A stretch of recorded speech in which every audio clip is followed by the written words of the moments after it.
If you've been feeling restless, emotional, but also pulled to taking action and to moving forward, it might be because of this powerful new moon we have on April 17th. It's kind of bringing forth all the stuff I said.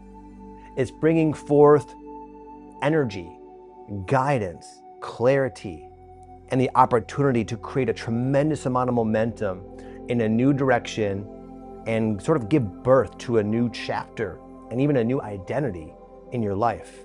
But with that rate of progress and forward movement, oftentimes with it comes the restlessness. With it comes the surfacing of old feelings of doubt and insecurities and memories of past failures and all these different attempts of your ego to sort of keep you right exactly where you are, where it's safe. And you might feel the pull of both forces. You might feel the pull of your ego trying to keep you from doing anything, basically. And yet you also might feel like this energy from yourself, from the universe even, trying to get you to go forward. But the beautiful thing is this new moon energy is going to help you sort out the past. It's going to help you take practical, progressive, step-by-step action towards your dreams. You've done enough work to succeed and to take full advantage of this wild potential we have. There's a lot of energy, a lot of divine guidance present right now. And if it wasn't for some of the challenges you've overcome, maybe even sort of recently, you may not have gained the wisdom and the strength and the faith to see this through, but you have. And you're here now in the middle of 2026, the beginning of not just a new 3-month chapter, but a new multi-year chapter that's going to be co-created by you and the universe in the most aligned, expansive way ever before in your time here on Earth. It's an amazing time, and I cannot wait to get into the reading, where I'm going to share with you 3 more specific themes that are correlated with this powerful new moon on April 17th, 2026. Welcome to my YouTube channel, my friends. Welcome back to all of my longtime subscribers, and welcome if you're brand new. I appreciate you being here as well. My name is Victor Oddo, and once a week I make these energy updates for the astrology, whether it's a new moon or a full moon or the week or the month, usually once a week on Monday. And then a couple other times during the week I film and create and upload other videos just about the spiritual awakening journey in general. So once again, warm welcome to you all, and I'll see you inside the video. Theme number 1 is a time of a powerful fresh start. You might find yourself doing something completely new, something you never saw yourself doing, yet feel compelled and inspired to do so. And you know, even though it might be surprising to you, whatever that is, it resonates, and you feel confident in your ability to assess that. It reminds me of shifting from being a personal fitness trainer to becoming a YouTuber. It was especially a spiritual YouTuber like I am now, doing these energy updates. It was, as you can imagine, quite a radical change, but I knew in my soul it was the right move. Now, some of you might be finding that you're going back into something you had shelved quite a while ago.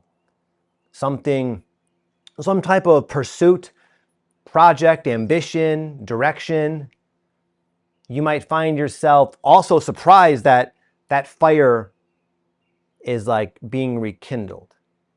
Nonetheless, regardless if it's new or not new, you'll probably feel yourself not like pressured to, well, maybe a little bit of that, but what I'm trying to say is I think you'll feel excited about whatever it is.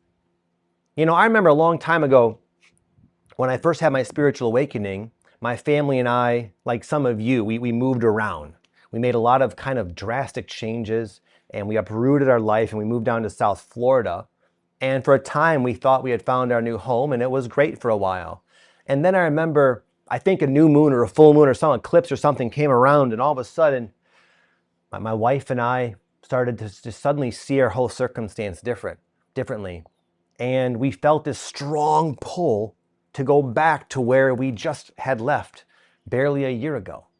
And we wondered why Why did all this happen? Why did we go just to leave and go backwards? But nonetheless, it had all the same qualities that Florida had initially. It was calling to us. The idea of it resonated. It felt expansive. It just felt like our next step. But it can sometimes be surprising. But nonetheless, it doesn't matter. Again, you'll likely feel excited about it. We felt excited to return home to Michigan during that time, even though we didn't expect to ever feel that way for whatever reason. So my point is, follow the energy, follow the passion. There might be a lot of it. You might find yourself having actually a great deal of very much welcomed inspiration, like it may have been a while since you felt so guided, so inspired, so clear on something you want to do. And it's nice. It's a very comforting energy to feel supported again. But there's kind of a caveat here I want to warn you about, just from my own experience, is sometimes you can have this burning passion to do something and it feels so true, it feels so alive, it feels so right for you. But sometimes that energy needs to be kind of tamed, I would say. It's wise to balance it with logic. In fact, where's this book? I have this book right now I'm reading. That's not in here. It's called, here it is, Thinking Fast and Slow.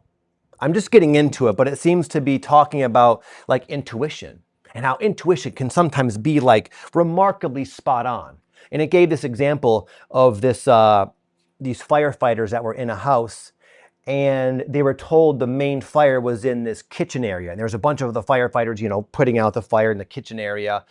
And without any provocation, no formal indicator or sign, the head fireman said, "We got to get out of here now. Go, move out." And everyone rushed out of the kitchen, and then the floor collapsed because the fire was actually at the bottom. It was like in the basement or something. They weren't told that. They were told something else. There was nothing that caused the firefighter to know that. He just had this flash intuition, and it happened at the exact timing, and it happened to be spot on, and it saved all of their lives. Now, what this book is saying is that can happen, and it's kind of a mystery. It's interesting, and there are theories, but it's not always that reliable. Sometimes if you just boldly go towards whatever flash intuition you're getting, you can run into a lot of problems that you just didn't really think through. Problems that could have been avoided if you did, like, hold on. Let's hold your horses, Vic. I know you're excited, but, and I'm not talking about being like a negative Nelly and like super skeptical, but somewhat grounded. My friends and I, for the last like 4 or 5 years, we've organized these ayahuasca retreats in Costa Rica where we drink ayahuasca 2 or 3 nights in a row, and it's a powerful experience. And there's been like probably like 3 solid times that my wife Patty and my buddy Aaron Dowdy, the ones we kind of do this together, where we have had these like joint downloads where we all felt this same thing, and we were like, we're gonna do it, we're so excited. And we'd come back to where we live here from Costa Rica, we'd ground in, and we'd like attempt to put it into motion, and very quickly realize that flash intuition, as real as it was not the end all be all. It needs a lot of tweaking. It needs a lot of maybe almost reconsidering completely the whole project. Maybe it didn't necessarily mean we need to boldly take action on it. Maybe it was a lesson. The point is, it takes time sometimes to really have the patience and discipline to look at this exciting feeling and this hunch or whatever it is from multiple perspectives, not just the one that feels good and exciting. Now, luckily, you might already have experienced what I said in your own way. And you might also find yourself a little bit like cautious, like, okay, I know this feeling, and I know there's been times where it's not really, materialized in the exact way it felt in the moment. So you might already find yourself dealing with it in a more mature, patient way. In fact, this is happening right now with my friend Aaron and Patty. That's why I'm talking about this. I was doing breath work the other day. My wife Patty took me through her breathwork ceremony, which, by the way, we do these free monthly ceremonies. And the next one is next month. And Patty, my wife, is running for the first time ever, a guided somatic release breathwork ceremony. If you want to do it, I'll leave a link down below. It's free, no obligation. And I just did it. She took me through it the other day, is what I'm saying. And it was amazing. But towards the end, I had this very clear vision of my wife and Aaron, my buddy, working together again. We haven't really been doing much together in quite a while. And it was like this unmistakable like sense of purpose from God, it honestly felt like.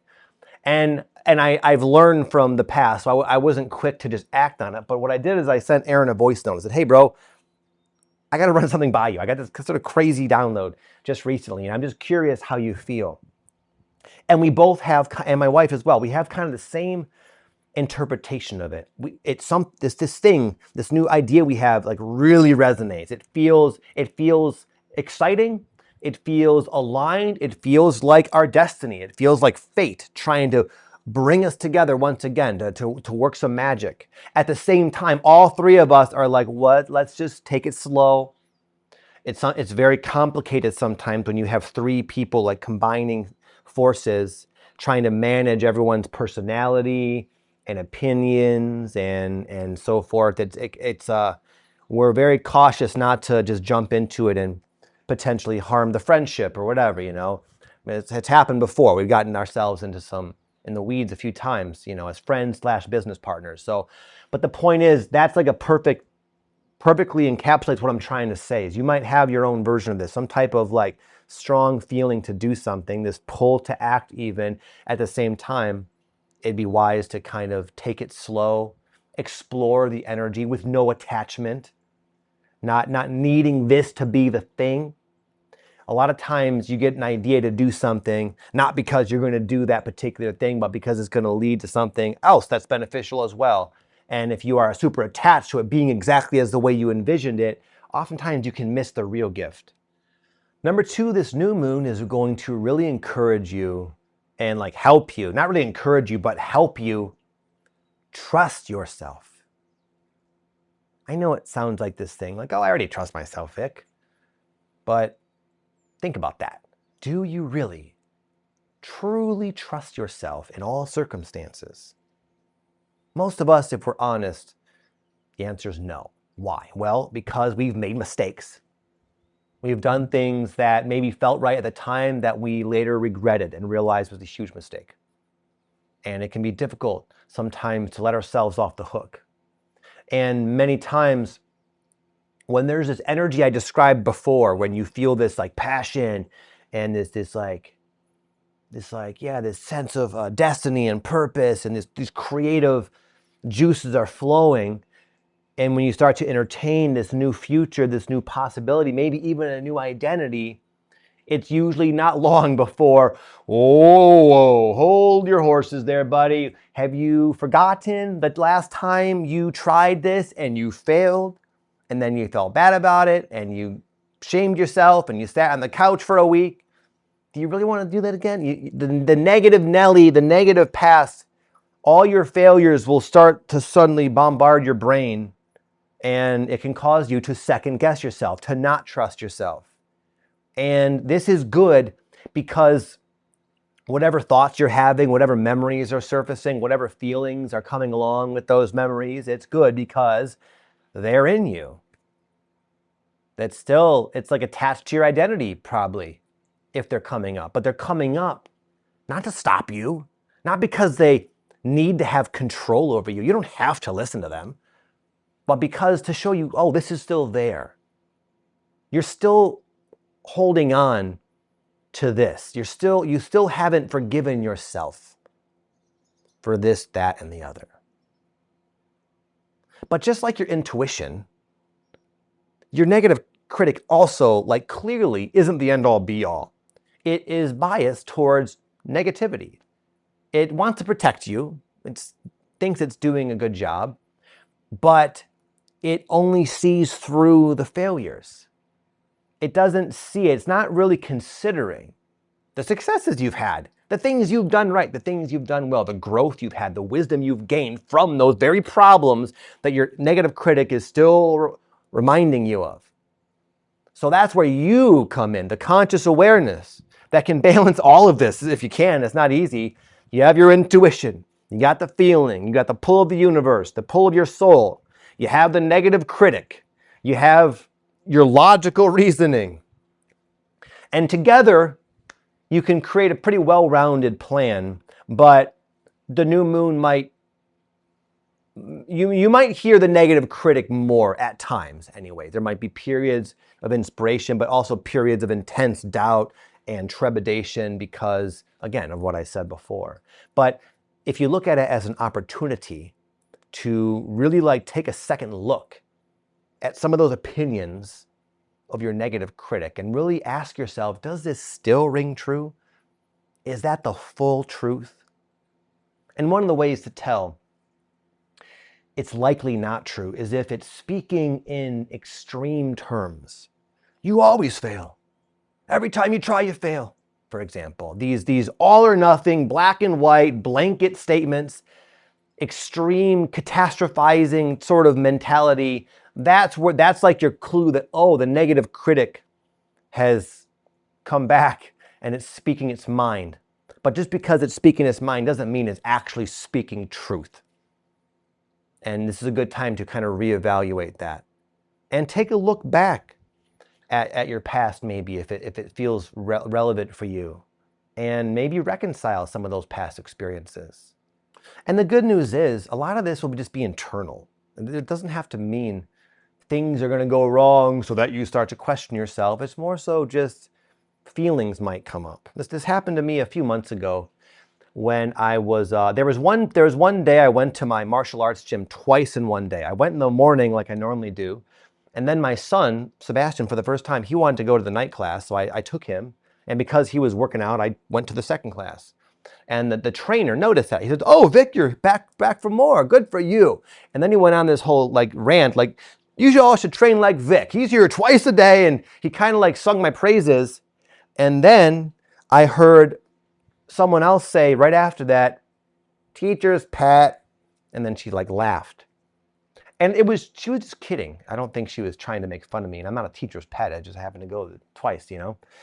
But that like struck an extreme chord with me. That threw me off big time. It felt like it really got me questioning myself. Am I being a teacher's pet? It was this surge of insecurity, this surge of doubt, this surge of fear that maybe I've unconsciously done something stupid that makes me come off like this know-it-all teacher's pet. And I was really like not sure for a while. And I remember the whole car ride home, I was like, that was playing in my head. I remember even I got home and I took a shower and it was like still like just going through my head. Nothing happened. She was kidding. In fact, you know what's funny? Like a month later, I heard her do the exact same thing for somebody else. Apparently, it's just something she says once in a while. It's like a little joke. But the point is, it was this surge of feelings because at that time, I was making good progress at my gym and I was feeling the pull to train a lot more. So all these doubts from the past were kind of there, and it didn't take much from my external reality, one little comment, to trigger them all up to the surface. But what can happen a lot of times is that same phenomena can happen and the lower self, the fear, the past can get the best of a person and start to get in their head. And that you might start thinking like, well, maybe I shouldn't train so much. Maybe I shouldn't write that book. Maybe I should really reconsider this thing altogether. Maybe I'm not ready. That's what I'm trying to kind of like warn you about, honestly, because I see that all the time. I've learned that when there's a passion and inspiration, connected to that is a necessary healing of the past. It like always happens that way. We all have stuff we're carrying. And when that stuff kind of comes up, especially with the contrast, that on one moment you're excited, you're ready to go, you're confident, and you're soaring, if anything, too much because of what I said earlier. And then all of a sudden, one thought creeps in, one comment, and all of a sudden, like, whoa, your whole bubble is deflated. And suddenly you remember, I don't want to be seen. I don't want to pursue this. I don't want to risk failure again. And suddenly, going back to your old life, your old self, your old familiar identity, it seems very like a cozy bed, very inviting. And many people do that and they miss out. But it doesn't have to work against you. These forces of the past, they're there for you. It's almost like a test. It's almost like I'm really into dream interpretation. And the books I've read, what they suggest, and I've experienced this, is sometimes, you may have experienced this too, your unconscious, your psyche will communicate to you in the dream time. We all know that, most of us. And if you're not getting the message, it'll sometimes come back like in sort of like different ways, different symbols, trying to like show you something about yourself that you're not seeing. And as kind of a last ditch effort, what can happen is that message will come at you in a very over the top way, just to kind of hopefully get you to see it for what it is. Oftentimes your dreams are not premonitions, nor are your past warnings from the negative critic about your potential future. It's almost like, do you still believe this? Like I've had it before where I used to have dreams about my wife like not wanting to be with me. And sometimes they'd be subtle. Sometimes I'd be in the dream and she'd say, you know what, I found somebody else. That one time it was like she came in the house with like 5 other guys, like, hey, honey, you know, a very over the top sort of thing. And my psyche was saying, do you really think that's going to happen? This is sort of ridiculous, don't you think? And that's kind of how you can choose to look at your fears and your insecurities and all these past wounds. Is like, do you really, have you forgotten how much you've grown? Do you think just because you tried something once and failed, it's going to automatically happen like that every single time? So my point is, you can use this as a way of transcending that altogether. But you have to question those doubts. Theme number 3, it's a time to trust the momentum, to trust the energy, the feeling of moving forward and expanding. A lot of times this sensation, like this physical sensation of progress and alignment, will happen for a little while before it materializes in any real tangible form. So it requires a bit of faith and trust. Something can feel right and be going well energetically, but it still takes time to kind of bear fruit.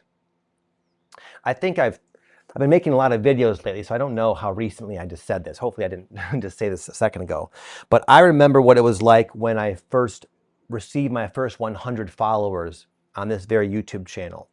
It was, at the time I had other YouTube channels that were doing a lot better on paper. One with 10,000 followers, one with like maybe 1,000 followers. And yet this one felt very, very different in terms of the energy I felt in my own body when I was filming videos.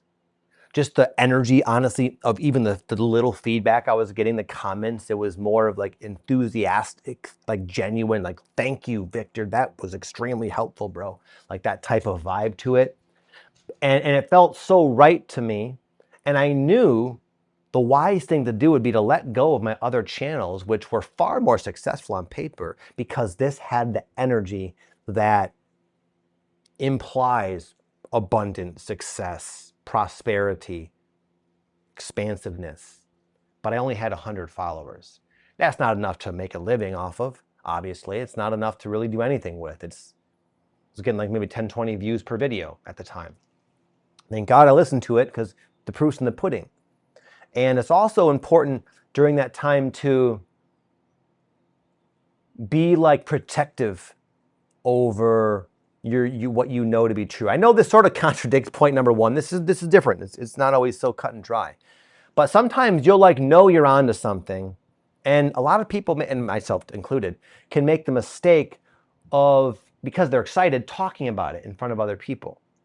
But if you talk about it in front of the wrong people, and what do I mean by the wrong people? People who become offended and triggered and made to feel small by you being happy, you changing, you succeeding. And they can sometimes cast these little spells of doubt. And you're already kind of fragile yourself because there's no fruit yet to be had.